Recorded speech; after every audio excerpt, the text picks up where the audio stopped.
Okay.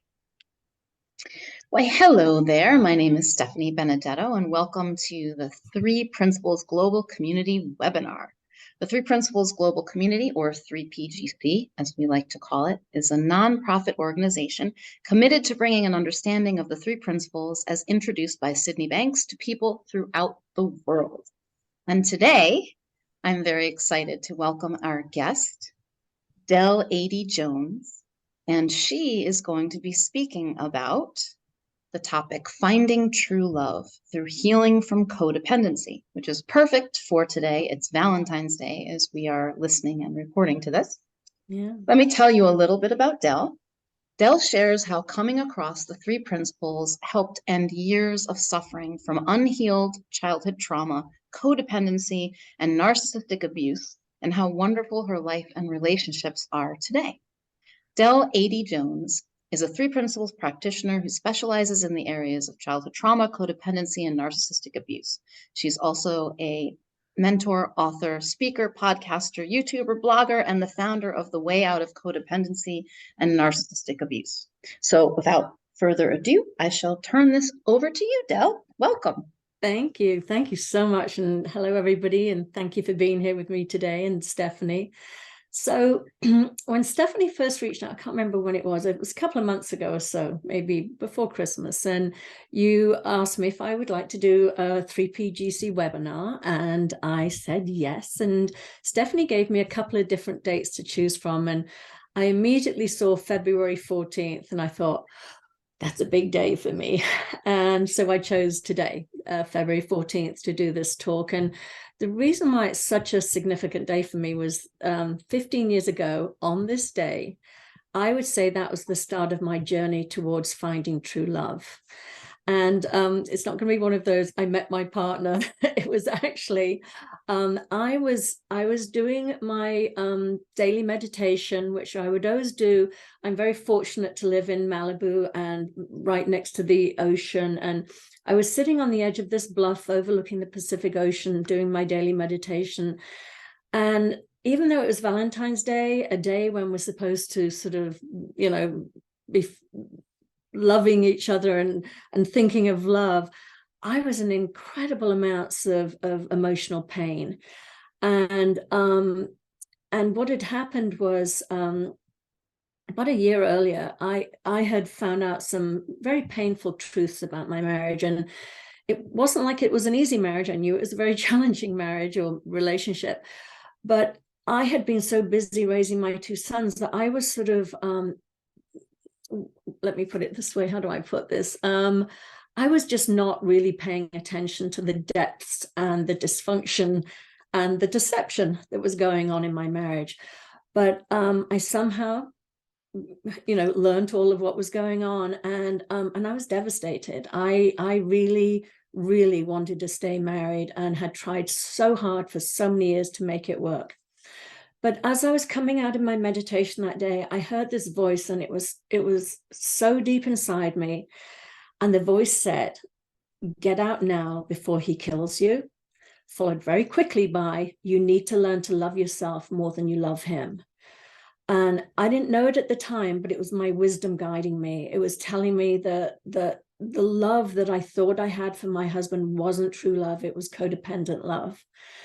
And the magnitude of that moment was just indisputable, because I know my personal thinking, I didn't know the words then, but it was my mind, my very busy mind, was saying things like, you can't leave him, you love him, and it isn't that bad, and at least he doesn't hit you, and you have to stay for the children, and you can't survive without him. So I knew, I could really feel the difference, that this voice here of fear was telling me these things, that I had to stay. But this deep voice within me, there was a knowing to it that was just, as I say, it was indisputable. I was like, oh God, I think I need to act on this. And, as much as my fearful voice was, arguing for me to stay in the marriage and everything like that, and I knew my husband didn't pose a physical threat to me. I knew he wasn't going to literally kill me, but the emotional abuse was killing me. I was a shell of the woman I'd been 18 years earlier when I'd met him. Back then I'd been a successful costume designer in Hollywood. I had a thriving career. I worked with big names, and I worked on movies and commercials and videos, and I just had an amazing life. But on that day 15 years ago, I was just like a rag doll with all the stuffing pulled out. I was a nervous wreck. Any confidence that I'd had was sort of shattered and tattered. And as painful as my relationship had been, I still wanted to stay married. I still thought I loved this man so much. And there were some good times. It wasn't all bad, but the bad times were bad. And as I say in the Revelations, it was really, I just couldn't be in denial anymore. But on top of that, I'd also had the fantasy of giving my children what I never had as a child, which is a two-parent stable household. And that, I'd crave for that. And I think I was almost reliving my own childhood in a way by providing that for my children. It wasn't just for them, it was for myself too. I just enjoyed playing that role of being able to redo my own childhood in that way. I don't know if that makes sense or not. But anyway, it was, as I say, I just knew I had to leave, and I was heartbroken and in incredible pain.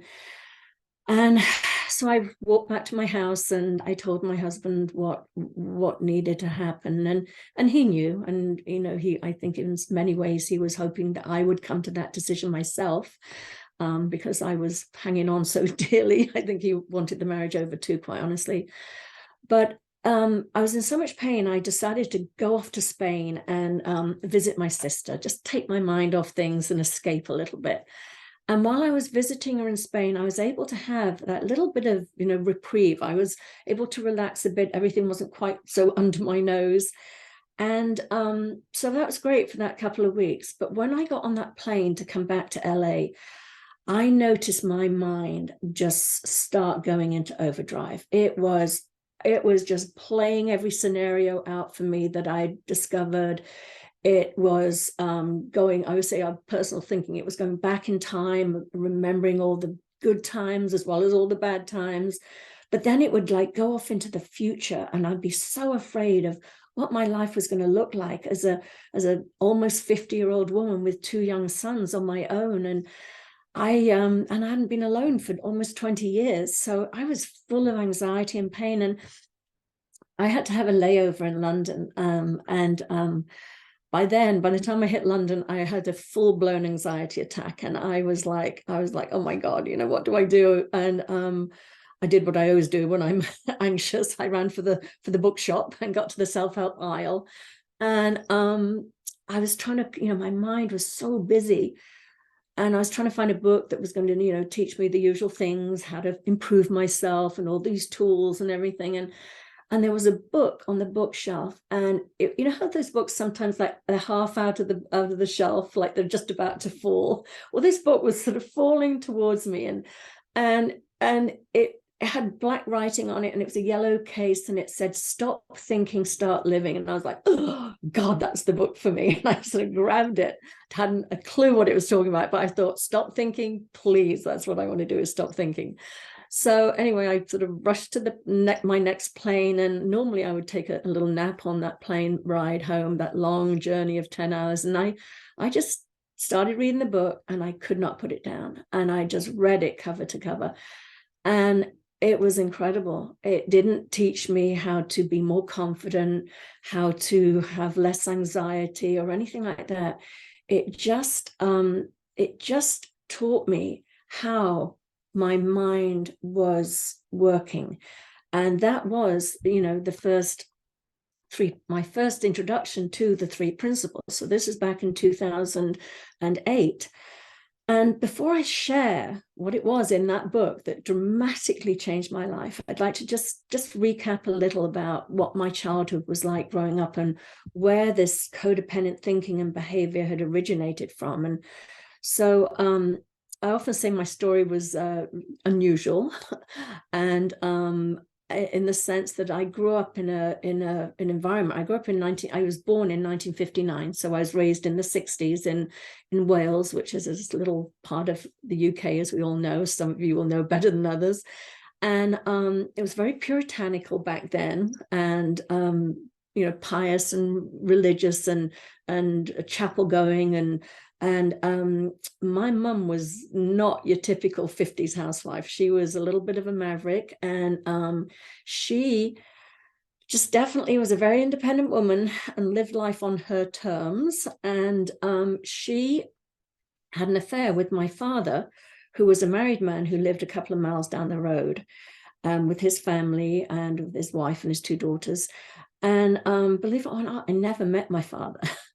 I didn't even see him until my first day of school. I attended elementary school, or as we call it, primary school, in the village where he lived. And I would see him going to school, but I'd never actually spoken to him or exchanged words or anything with him. But when I got to the school, it was, well, I hated school, just put it at that. Everybody knew the circumstances of my birth. Everybody, the teachers and the other children, would call me illegitimate, and I was so literal. I still am literal, but back then I thought, illegitimate, what does that mean? It means I'm not legitimate. Like, I'm not like everybody else. I'm not, almost like I'm not real, or I don't it's like, it was a weird thing that I went in my head. It was like, I don't deserve the same sort of kindness or respect. Well, also because I didn't get kindness and respect either. I was definitely bullied and ridiculed. And then the other word they would use is bastard. And I'm sure that you can all, little bastards, so and all, you don't have to explain how that made me feel, because I'd never heard that term used in an affectionate way either. But besides that, the stigma of being illegitimate and a bastard, my father never, ever acknowledged me as his child. And I would walk past him every day, because he had a little garage in that little village.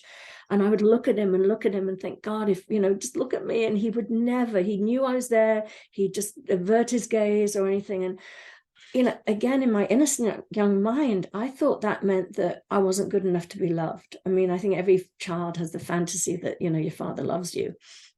So what happened was, I kept thinking I'm not good enough, if I was prettier or cleverer or skinnier or funnier or whatever. And I had my whole list of things that if I'd been those things, then he would have loved me. And, seems pretty obvious to me now, looking back, that clearly led to my codependent thinking and my behaviors. And I developed those as a child, but they followed me into my adulthood. And things like, my self-worth was so bad. I was always looking for outside validation, but it was a bottomless pit. It was like, it didn't matter what I got. As an adult, it was like, it just sort of fell through. It would go in and fall through. There was still that hole in me. And the other thing I did a lot was, I was a people pleaser again from childhood. I was so afraid of people being upset with me and abandoning me that, it was all about, how can I make you happy? How can I keep you, happy with me, that you won't abandon me? And I often say, when you grow up with one parent, you don't want to piss that parent off, because that's all you got. So you learn these coping strategies of people pleasing and walking on eggshells around them. And the other thing I did was I acted needless and wantless, because I was so ashamed of my neediness. I sort of went the other way. I was a bit sort of like needless and wantless. And I also didn't want to be a burden on people. I thought if I was super independent, then people wouldn't be turned off by me. They wouldn't see me as a burden. They would stay around. I mean, that was the drive for a lot of my behavior, was this fear of abandonment.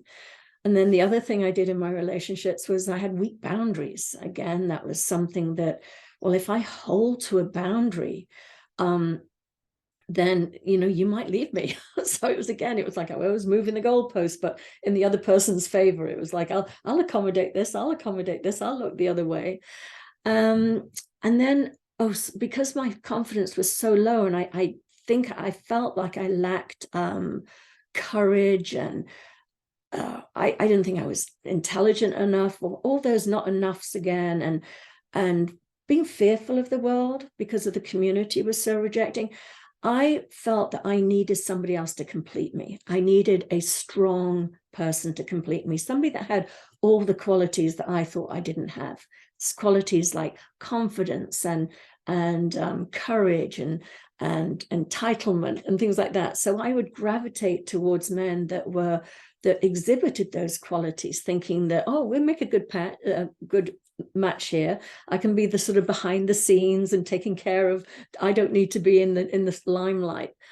So the other ones I did was I would be attracted to men that needed saving. If they had an addiction or something, it was like, if you need me, you won't abandon me because you need me. It was like an insurance that if they had something going on that I was necessary to them.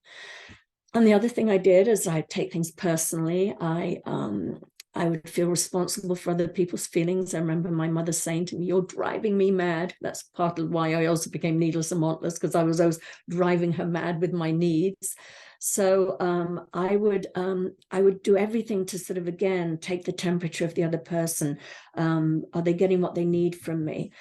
And then, or, if taking things personally, if I was in a relationship and the other person ended the relationship, I was like, oh my God, it was an indictment of how inadequate I was, or how I wasn't good enough. It was never, we're not a good match. It was always like, there's something wrong with me. You've just pointed out what's wrong with me. And another one, controlling. People with codependency can be a little controlling. And that's not, I have such compassion for myself. I say that with a lot of love. But when you are so sort of sensitive and attuned to other people, and if other people have like an outburst or they're angry, it feels so distressing that I would, like many codependent people suffered from codependency, would try and control the other person's experience. It looks like you're doing really nice things to help them calm down and be okay, but you're actually controlling them to actually try and minimize your own distress and your own anxiety. So I would do that a lot. And then finally, I'd be really angry and resentful that I was always stuffing down my feelings and always walking on eggshells with people and putting their needs ahead of my own. And I look back now and I'm like, that was a choice I was making. That was not, I didn't have to do that. But when you're in it, you don't see that. So as you can see, these were not the healthiest qualities to bring into a relationship. And I spent like close to, 30 years in therapy. And I arrived in the US when I was 21, and I studied everything, all the different spiritual modalities, trying to make sense of my crazy childhood and crazy life. And I did all these different workshops, from healing the shame that binds to reclaiming your shadow to working with your inner child. And I loved them. I mean, there was nothing wrong with any of them, quite honestly. They all helped to some degree or another. But I spent so much money over those 30 years trying to fix myself. And, the irony was, as I said, everything took me from not functioning at all to functioning pretty well. But it was really coming across the principles that I call with like the cherry on top of the sundae. That was the final missing piece that was like, oh, okay, now I can embody everything I've learned, not just know it and wish that I could be it. I always had that sort of, I remember I did a master's in spiritual psychology, and I went up to my teachers once and I said, I want to feel worthy like everybody else, or something like that. And or I want to understand what they're thinking. They said, it's not an understanding, it's a feeling. And I was like, oh God, but I understand it, but I don't feel it. And as I said, it was that the principles were just, it took what I knew up in here and it dropped into an embodiment.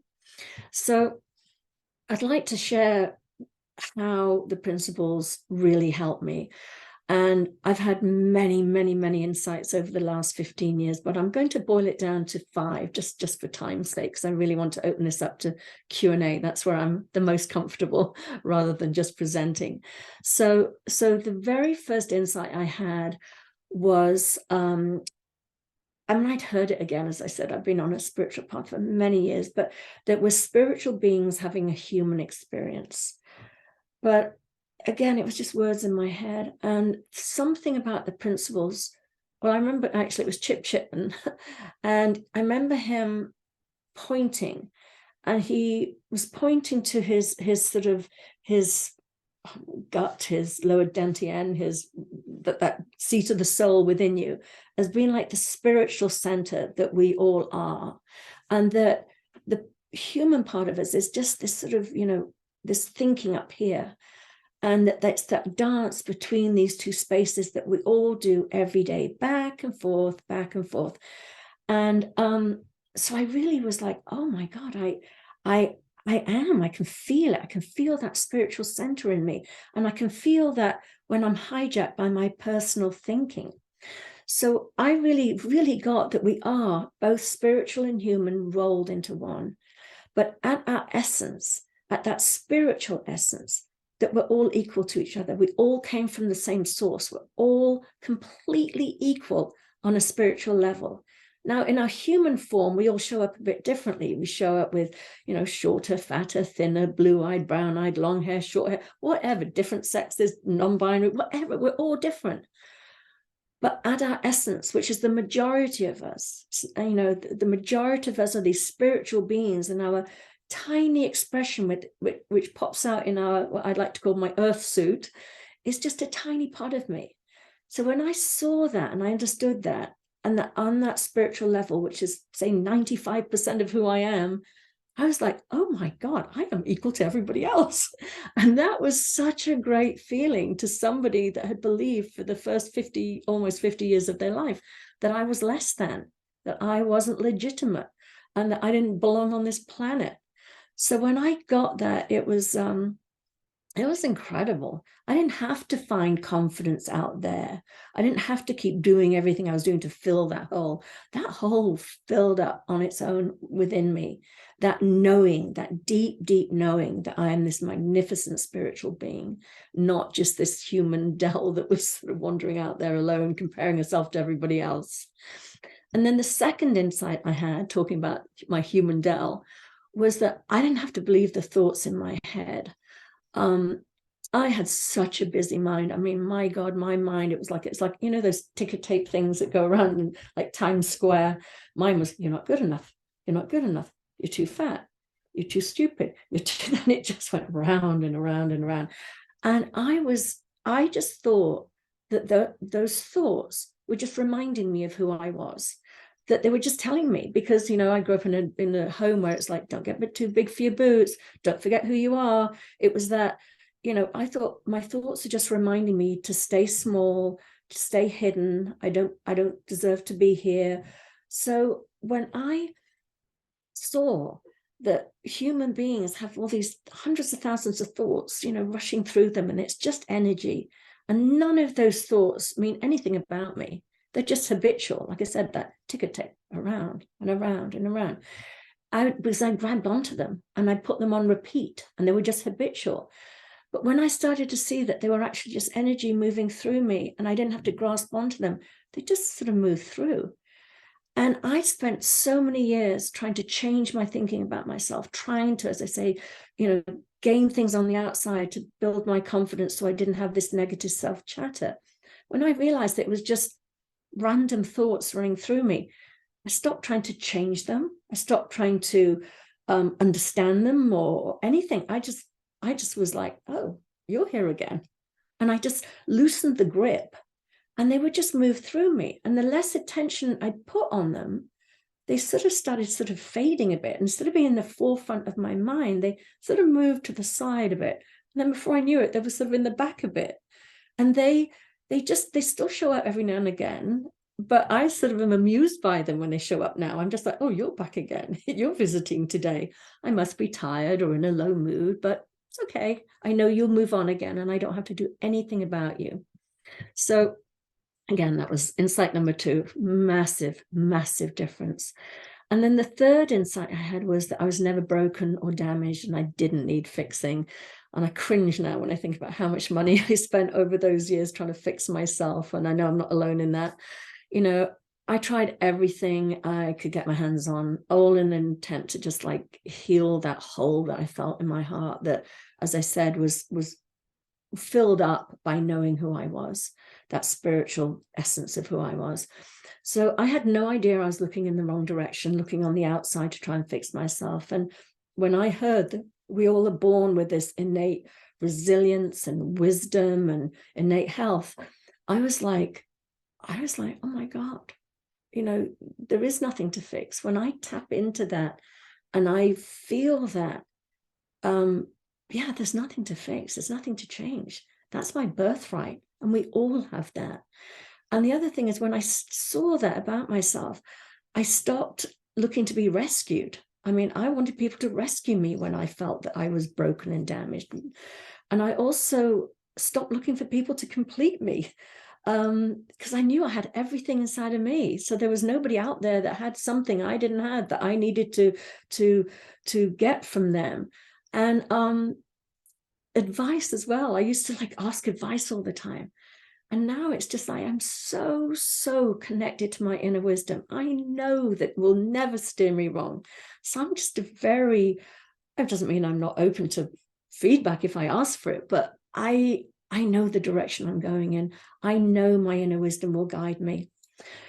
And that brings me to my fourth insight, which is that not needing to other people to complete me, was that the feelings of love that I used to think I was getting from another person, especially if it was an abusive situation where I would think, but I can't leave because, even though this is a really challenging relationship, I can't live without their love. That's what I remember thinking to myself. I can't live without their love. I'll never be loved like this again. I was crazy. I remember my therapist once saying to me, from your mouth to God's ears, you do not want to be loved like this again. This is not love. But it felt like love to me at the time. And when I understood that I was made of love, that love was coming up, that I was made of love and it was coming up and through me, it wasn't coming from the outside in.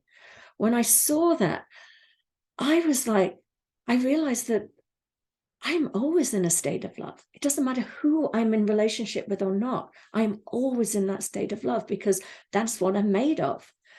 And the other thing was when somebody would say to me, you need to learn to love yourself. It was the suggestion was almost like there was a self out there that was, not very lovable, that you needed to learn to love. And when I realized that I was made of love and the spiritual and the human part of me is inseparable, there was no separate person to love.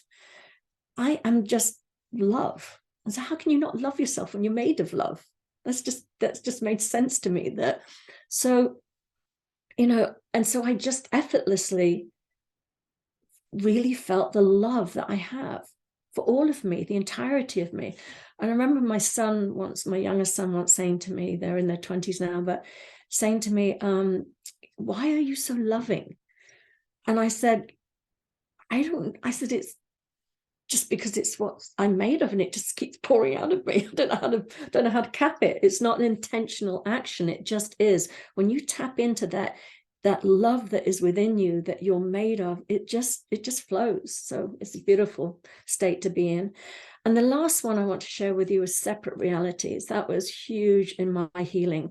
So I used to believe that there was a world out there that we were all looking at.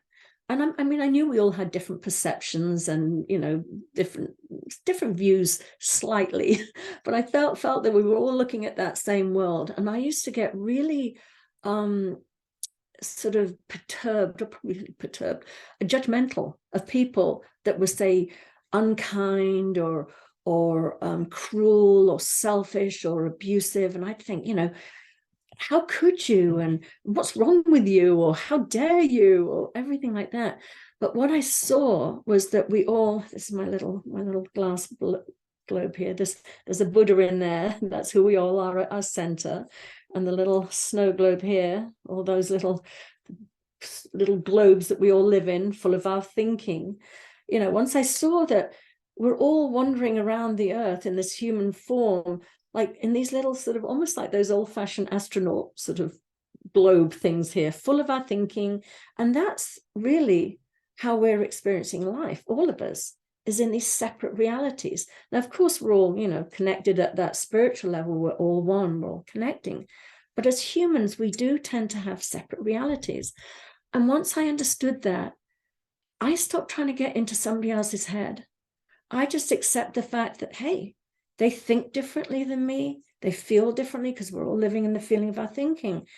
And they're just in their own separate reality. And so why am I wasting my time? I'm talking about people that had hurt me or abused me, or, I was thinking, how could my father not even love a child? Or how did my ex-husband do what he did, or whatever? But once I understood separate realities, I was able to just sort of like let go and just accept that they're them, they're doing what their thinking is telling them to do. And I saw their psychological innocence that lay beneath that. And it helped me, it just helped me move on. It just helped me see that they were doing the best they could with their level of thinking and consciousness in that moment. And that doesn't mean that I think we should all stay next to people and be in relationships with people that have thinking that has them behave in abusive or hurtful ways. It just means that we can separate, and we can separate with compassion and understanding rather than hatred and anger, because that keeps us locked into that. But if we can separate with compassion and understanding and saying, I see you're doing your best you can, but I don't want to be in that relationship with you. That's not healthy for me. So you can disengage and in I think a loving and healthy way. So in conclusion, just wanted to wrap it up here a bit and open it up for questions. But so I was so grateful, as I said, for coming across this this understanding. And what I really understood was that all my relationships had always just been a reflection of how I felt about myself. So when I lived in this place of terrible low self-esteem, I was attracting partners that were reflecting that back to me. So when I thought I was less than others, my partner treated me like I was less than him. And when I didn't respect myself, my partner didn't respect me. And when my partner lied to me, I saw that I was lying to myself, because the truth was just too painful for me to accept. So ironically, once I learned to truly love myself, which is that true love, I attracted a partner that truly loved me. And I'm happy to say for the last 13 years, I've been in an amazing relationship with the most beautiful man. He loves, cherishes, and respects me. We have the most gorgeous relationship. I'm not afraid of being myself. I don't walk on eggshells for fear of upsetting him. I speak my truth, and I'm not scared of asking for what I want. No more needless and wantless. And I have healthy boundaries, and I can stand by them. I'm not afraid of being alone. Before, I was afraid of being alone. So I was always trying to, as I say, accommodate even bad behavior. And that's not the only area where my life changed dramatically when I came across the principles. I used to, again, because of that shame and feeling like I should never have been born and exist, I was hiding out and playing small in life. I was, like I said, I was happy to be behind the wings, supporting a strong, powerful man. And it's not like that anymore. Now that I'm not, my mind isn't occupied by sort of toxic relationships. I have so much freedom to focus on myself. I'm no longer that sad little illegitimate girl, trying to not exist. I speak, I write, I'm taking my rightful place here. I know that my voice matters. I know that sharing my story matters to a lot of people that are struggling with some of the same issues that I had. And furthermore, I'm lucky to have an incredible career as a relationship coach that, helps people who struggle with the same issues I was struggling with. And so that's pretty much my life today. And as you can see, I'm very happy on all levels. And again, the true love, I just want to go back to the true love. The true love is the love that I felt for myself. And as I said, when that naturally, not forced, didn't have to try, it just came through, that's when I experienced all my relationships, not just with my partner, but with my children, my friends, my family. All my relationships are truly incredible these days. So thank you for listening. I hope you hope you got something from there. And also just wanted to mention very quickly before we do Q&A, if anybody's interested in coaching or packages or my group programs, I do offer a 25-minute complimentary discovery call. You just need to go to my website, Adey-Jones.com, and you can sign up for that there. So that's it. Thank you. So now, if you're available, Del, for questions Sure, or reflections. So if you have a question for Del, or if you heard something that you'd like to reflect about, maybe something touched you, you're seeing something new, we'd love to hear from you. And easiest way is to go to the reactions button on your Zoom screen and raise your digital hand, and then we can call upon you. We're a small enough group that you might just dare to unmute yourself and say it, but it's helpful for us to see you to make sure you get to speak to everyone. And you can always use the chat box as well if you want to share something there too.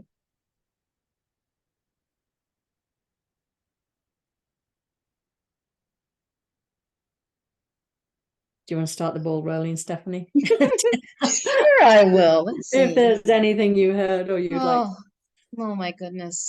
There was so much in what you said that I could relate to personally, having identified for much of my life as a people pleaser and seeing the ways in which I tried to make myself feel safe and loved by controlling others, by almost like loving them into needing me, if that makes sense. What you were saying, right? Like, and you better do, you know, I'm going to love you. I'm going to love you like nobody's ever loved you. But if you don't do what I say, you're going to pay. Like there was this insidious thing underneath that it took me a long time to actually see. But what I've seen inside the three principles, let me see, like, what am I noticing now? I love what you say about, you know, there's something about the wholeness that filled that, like the whole there, and then the wholeness, right? The whole HOLE, and then the whole WHOLE that was always there, that just filled you up and you didn't need that anymore. Like the reason I did that, the reason I had those behaviors is because I really thought that's how, the only way I knew to get my needs met. I didn't know that I was already whole. I didn't know that I was made of this stuff of the universe, this God stuff. I had no idea. And knowing that shifts everything. It's like all of a sudden, this grasping and pulling and trying to get that I was always doing and didn't recognize stopped. There was no more need for it. And when it comes back now, I can feel it very quickly. Like I know that that's agenda and control. You know, I can feel it. So let me see if there's a question that I have for you. I would love to know what you're seeing new about love, about relationships, because you've been on this journey and you've come so far and things look so different. Like what are you seeing now? You know, oh God, there's so much. That's such a big question. You know, I mentored with the Pranskys, and I always remember George talking about, you know, goodwill in relationships. And I call it the bank account of goodwill. I think so many people in relationships unconsciously, I mean, it's so amazing. It's there's so many layers to it, but they keep wanting their partner to be different than they are. And they just criticize, and they're just trying to sort of like, I'm only being helpful, I'm only, you know, giving you feet, whatever it is. But it chips away at the goodwill of a relationship. And it's so easy to say to somebody as simple as, thank you for emptying the dishwasher. Thank you for this. Just, I mean, my partner and I, it just happens. I remember, I mean, I also look back on my previous relationships, and I've learned from them. I see what I was doing wrong as well. It's not just all the other person's fault by any means. And I made a conscious effort to show up very differently, because I was outraged, quite honestly, by some of the very narcissistic behaviors of entitlement and selfishness and arrogance and rudeness, and that I would witness, not just towards me, but towards other people. And I would point that out. I'd say, how could you treat people like that? How could you be that way? But so I see now that I was also picking and not adding to that goodwill. And I don't think that relationship could have been saved anyway. I think it was just too toxic and dysfunctional. But I came into my new relationship of 13 years with a different sensibility of how to treat each other, how to respect the differences, how to allow each other to be who each other is. That's what attracted you to that person. It's like, why do we go and change it as we start getting into that third, fourth month, you know? Because really, honestly, in the beginning, we're projecting on this perfect image of them. And as they start sort of sneaking out the edges, we're like, hey, get back in. You know, that's not what I saw in the beginning. Put that back. And we do this thing, and all we have to do is put ourselves in somebody else's shoes. I mean, does that feel good to be criticized? And goodwill is just so easy. And I always call it a bank account of goodwill. There are times when we're going to have to like withdraw a little bit because one or the other is sick, or there's something really terrible happens, or whatever. But to always maintain that beautiful, loving cushion of respect and love for each other. And that gets you through those tough times. That's one thing I've seen in relationships. And the other thing is, as I mentioned, it's not looking to your partner to fill you up. I mean, we are full. We're already full. And when we come into a relationship knowing that, we don't have these sort of expectations. Yeah, it's such a beautiful, I loved what you said about that knowing who we are spiritually. Because I grew up, my mother was an atheist, so I never had, it was just, I got two crazy parents. How do I do this? There's nobody else I can lean on. But when I came across, when I said I got into a spiritual community, so when I was 21, it was like, I could breathe a bit and relax, knowing that I was okay. I was protected. There was something bigger beyond me. And so I think that's an integral part. I mean, in my work, I've studied spiritual psychology so that I understand psychology. And to me, all it is making sense of sometimes a big, messy, raveled ball of wool of, oh, yeah, okay, now I get it. But we don't spend hours on it. It's like, oh, okay, now it makes sense. Let's move on. But without the spiritual component, without that understanding of who we are, that's what I said. That was a cherry on top of the sundae. I was functioning a lot better, but it was the principles, the fact that I really understood who I was at my essence, this magnificent spiritual being full of potential, that I showed up differently in the world and show up differently in my relationships. Don't know if that answered your question. I think I went off there a bit. Oh, that's beautiful, Del. And that's exactly what I was hoping for, is to kind of have a sense of what you've seen and what you're seeing about this. Are there any other questions or reflections that you'd like to share with Del or ask? And you can, as I said, use the chat box or raise your digital hand.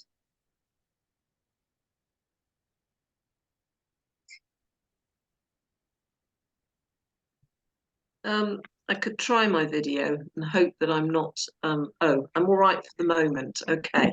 If I go funny, I'll turn myself off again. There we go. All right. You just have to have my voice.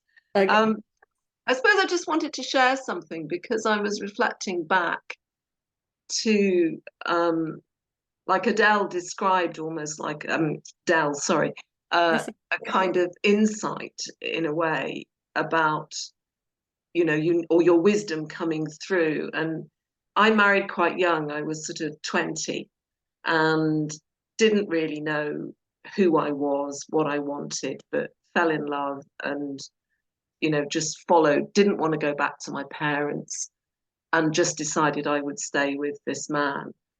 And we were getting into difficulties because I'd started a bit of a personal growth spiritual journey, and he was an atheist. And I suppose I started growing and moving away from him. And it was probably one of the most painful periods, really, of my life. And I remember I was driving back from teaching a class in Bath one night, and I just had this bolt go through me about, you have to leave. Now, it wasn't a bad relationship, but it was almost like I was discovering who I was, and we didn't really fit together anymore, you know. And I was so scared, I locked it down. A couple of days later, Matt said to me, "You've made a decision, haven't you?"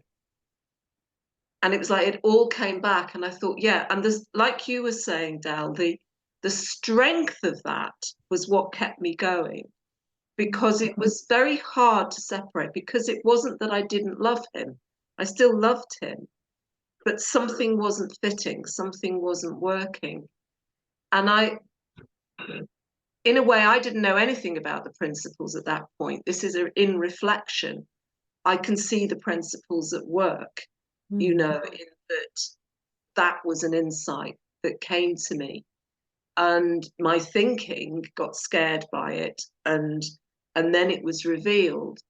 And it's like all the doubt that came in about should I leave, should I go, etc. The strength of that quiet voice, the certainty of it, in many ways, was what kept me going to step out of it, which is what I did do.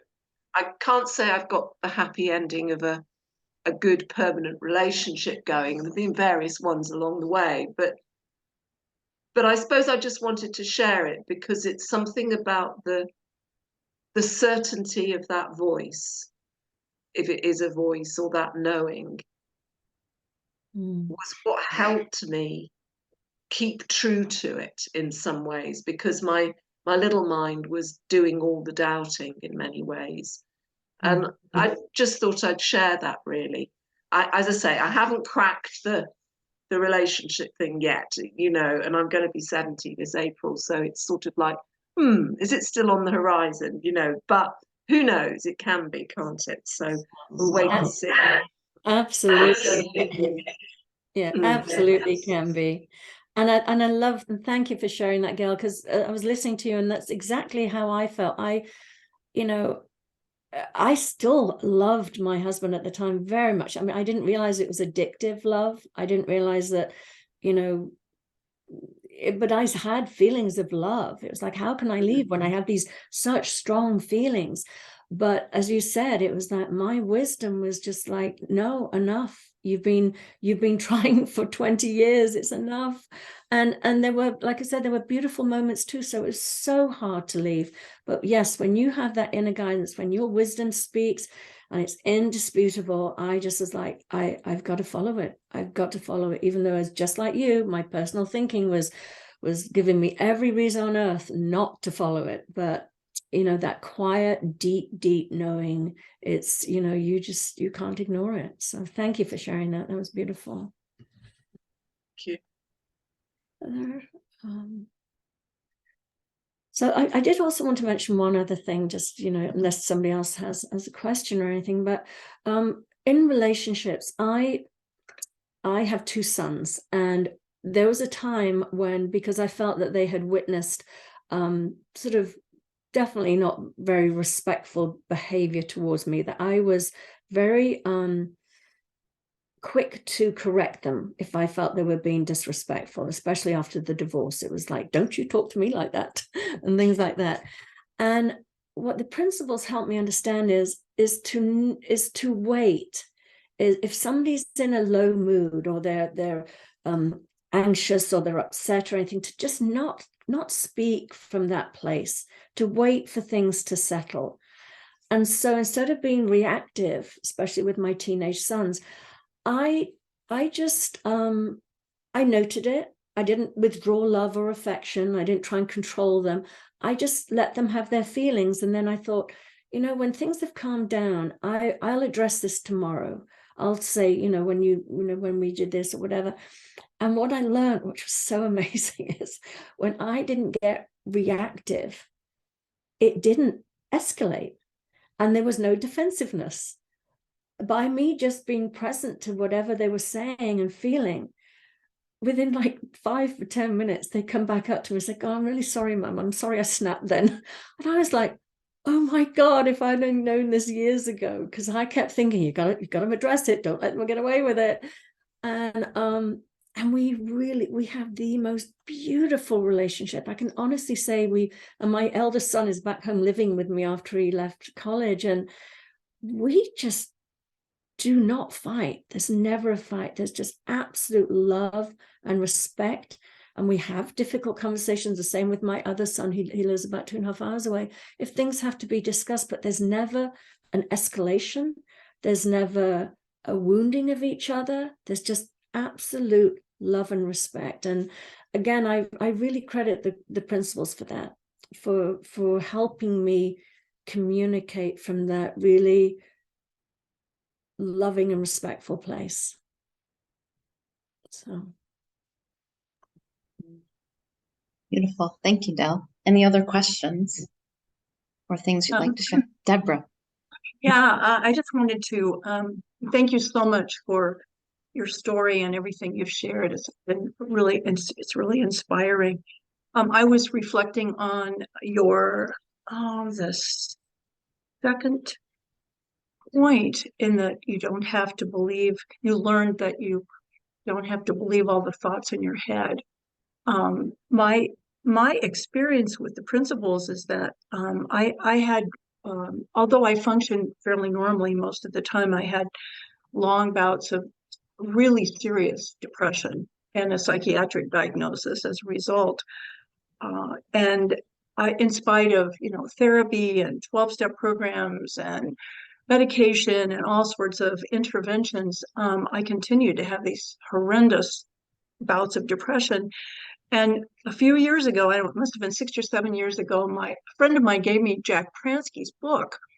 Mm-hmm. And what was the main point I remember that was pertinent to me was when he said, when we are in a low mood, we can't trust our thoughts because they aren't true. And yeah. I realized that I had been creating my own downward spirals by pulling out all those tapes and believing all of the things that, all the things in those old tapes about what, guilt about what I had done, what I hadn't done, what I shouldn't have done, who I hurt, and I would just run those tapes over and over and over and over again. And then my mood would spiral down, and then it would become almost like physical in my body. The depression would be so deep. And that was my first really big aha moment with the principles. Mm-hmm. And after I learned that, and, I stopped having depression. And, and I thought, okay, well, yeah, I've stopped having depression, but I was still kind of waiting for the other shoe to fall, because people with depression do that. Oh, when's my next depression? And that's been about 6 years ago.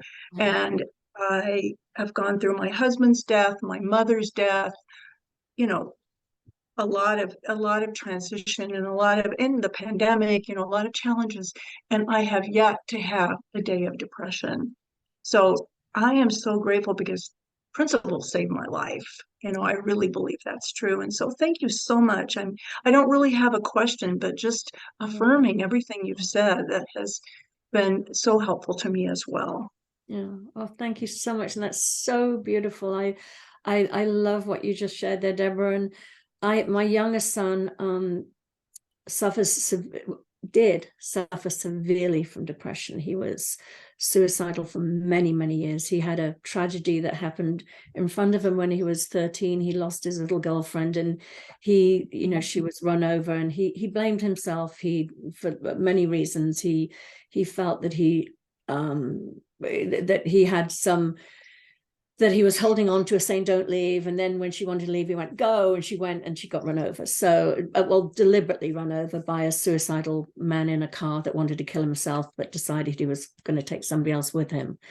And my son struggled for many years. And it really was the principles as well. And not by me teaching him the principles so much, but just modeling them, being with them, sharing my own experience of how because they could see the difference. They were like, oh my God, Mum, like, what's happened to you? The anxiety, everything. And I was showing up so differently, and I would share little bits here and there.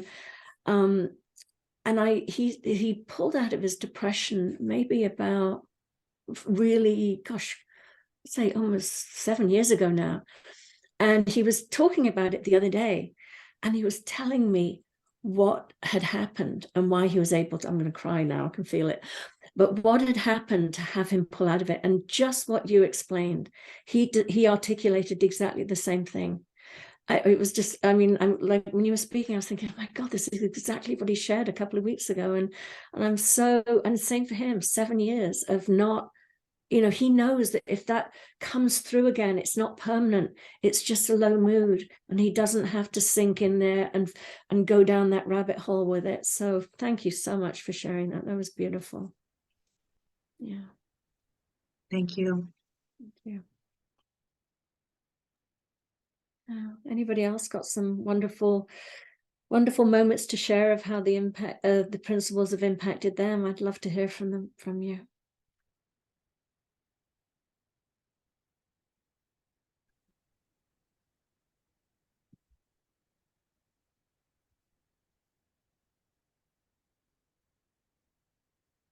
No, I do have a question that came up for me, Del.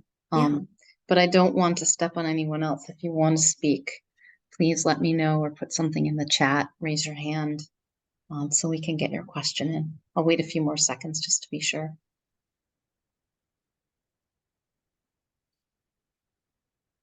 Okay, so the question that came up for me, like you, I had an experience of being kind of, I don't know if I maybe saw myself as needless, but there was certainly a wantless quality. Like I don't have any wants, and in fact, making my wants what other people wanted for me or for themselves that I could fulfill. Mm-hmm. And so I just wonder what you're seeing or what you have to say about how do we know what we want when, we have almost trained ourselves to not even acknowledge that. What is that like from this place of true love? That's an interesting one. I remember I was in therapy for many years. I remember my therapist used to say to me, "What do you want?" And I would go, and I'd be like, "I want my children to be happy. I want my husband to be happy." And he'd say, "No, what do you want?" And I go, I couldn't answer that question. I could never answer that question because my whole being was focused on sort of survival, and my survival depended on other people being happy around me. That's all I could think. It was like, well, and I couldn't even imagine. But as I said, after all those transformation that happened within me, this sort of calmness, this not the needing, or going back to that needless and wantless for a minute, that was just a purely to cover up how needy and I was. But I was so ashamed of being needy that I had this front that I'm cool, I'm fine, I'm needless and wantless. It's totally fake. But once my mind cleared and I wasn't focused on everybody else, again, my wisdom was just talking to me, and it's really lovely in this little way of like, oh, what about that? And I go, oh, that feels good. Or what about that? And I go, wow, never thought of that. Ooh, yeah, that. And so I just had all this time for myself, all this time to just play. I mean, really play, like treat the world like it was a safe place where I could play and explore and decide what I wanted and what I didn't want. But it was such a different energy. It was coming from such a different place, because prior to that, it was so out of focused on everybody else and my security. And once I realized, like I said, I have everything I need inside me. I love being with people. I'm connected to people all the time. It's not that I don't need people, but I don't need to control or manipulate my environment, or attempt to, because we all know we can't anyway. But I was playing the game of doing that. But yeah, I know what I want every day. And I mean, it's never, I always, it's not always a big goal over there. It's just I follow the feeling, as Sid used to say. I follow the feeling, what feels like playful and joyful and something that I want to play with today and experiment and try. And I don't have that fear of failure like I had before. I was so tightly wrapped in that, defensive mode of can't make a mistake, can't make a fool of myself, can't draw attention to myself. No, I'm just like, I'm human. I'm going to fall flat on my face. We all do. It's okay. So it's my knowing what I want is checking in with myself every day. What feels good, to do. And again, always respecting other people and never becoming, but not becoming abusive by any means, but really, knowing that I have a right to see what I want and to speak my truth about what I want. So yeah, that's how I discovered what I want. I think Beautiful. somebody had a question in the chat. Yes, Isabel asked, can you please quickly recap your five my insights? 5 points? Let me see if I can remember them. Okay, so the first one was connecting to the truth of who I am, my spiritual essence. That was huge for me, as I said, life-changing for me, knowing I was equal to everybody else. Number 2, not taking the thoughts in my head seriously. They weren't me. Number 3 was that I wasn't damaged. There was nothing broken, nothing needed to be fixed. I had everything inside me already. I was just listening to that negative thinking that kept telling me I was broken, something was wrong with me. The 4th one was knowing that the love that I thought was coming from people on the outside was actually emanating from within me, because we are made of love. That's what we are at our essence, our spiritual essence. We are pure love. So we have that, it fills us up. And then the 5th one was the separate realities, because I seriously, after the end of my marriage, I think I still went to therapy for 5 more years to talk about how could he have done that. And I mean, what a waste of time and money that was. And as soon as I came across the principles, I was like, no, sorry, it was before that. I was going in and saying but when I came across the principles, I was like, well, he did it because that was the thinking he had, and it made sense to him and had nothing to do with me, and I'm okay with it. And not that I was okay with it, but I wasn't going to waste my life. I wasn't going to keep going there and trying to make sense of it. It's somebody else's reality. And it helped me forgive a lot of other people as well. It helped me forgive my father for abandoning me. It helped me forgive my mother for the choices she made. It helped me forgive myself, because, really, I want to end with this. Not all my relationships were terrible. I met some beautiful people along the way, but I left them because I was trying to recreate my past. I was choosing men like my father, unavailable men that couldn't love and respect me. So there were nice men along the way, but those are the ones I left. Those are the ones I was like, no, out of the way. I want that really difficult one over there. I want to prove that I can make it turn out right this time. So, so yeah, those are my 5 points. So thank you for asking, Isabel. So yeah, beautiful. Thank you so very much, Del. And where can people find you? What's your website if they have questions or want to learn more about your offerings? You can go to my website, Adey-Jones.com. It's all one word, no hyphen. And there's a little button there if you want to sign up for a discovery call, if you want to know more about the programs. As I said, I do one-on-one coaching. I do groups. I've got a group starting in about a month, actually. It's called The Way Out of Codependency and Narcissistic Abuse. And it takes you through the whole thing and it culminates with this, how to create really beautiful, happy, healthy, loving relationships and in all areas of your life. So yeah, if you're curious, check me out, and I'd love to hear from you. It's wonderful. Thank you so much, Del. And thank you everyone for joining us for this conversation. You so much. And we'll be back again next month with our 3PGC Practitioner webinar series, and I hope to see you then.